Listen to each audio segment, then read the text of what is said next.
And he goes, wait a minute, that's your, he said, y'all live in your van? And I said, yeah. So we started talking. I told him, I said, yeah. And I said, you really shouldn't judge homeless people. I said, see my old man? He goes, yeah. I said, a nurse practitioner, a professor of nursing.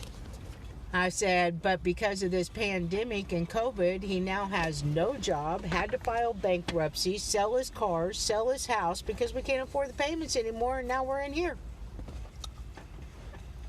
He said, well, why isn't he working? Nurses are needed right now. I said, he sure are, but, Biden's stupid ass says if you don't have the vaccine, you can't work as a nurse. He can't have the vaccine. His lungs have collapsed 3 times. He goes, oh, that'd kill him.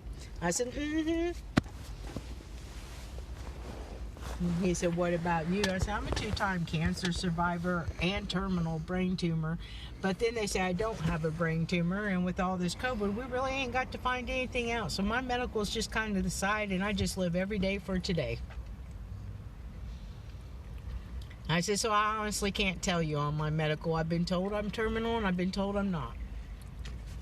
I do know I've survived cancer twice. From the doctor we're supposed to be going right, from doctors. He said, with this COVID, it's all messed up. And then he started talking. He said, I just can't get over the fact that y'all are living in your van and you spent the last of your money on someone else. And I said, well, that's what I'm trying to tell you, honey. You should never judge somebody out here because you don't know their story.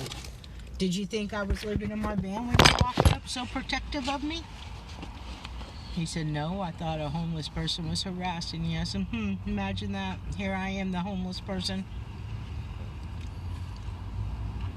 By the end of it, he filled up our gas tank and gave me $36 cash.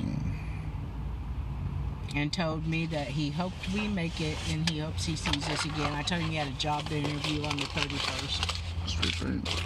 And he said he does. I didn't tell him what the job interview was for, though. But he works for the post office.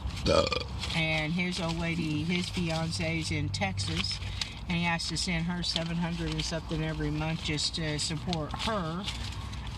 Damn. And he almost cried when he heard our story. Like, he had tears welling up in his eyes. And he is like, I apologize. And I said, I'm not offended. I said, if you learn something from today, that's all I care about. I said, don't judge us out here so quick because you really don't know the story and why we're out here. Not all of us are on drugs. He said, no, you don't look like a druggie to me. I said, well, guess what? I smoke weed for my seizures. Does that make me a druggie? He goes, no, ma'am. I'm a druggie. I said, my old man likes wine. Does that make him an alcoholic? And he goes, does he smoke?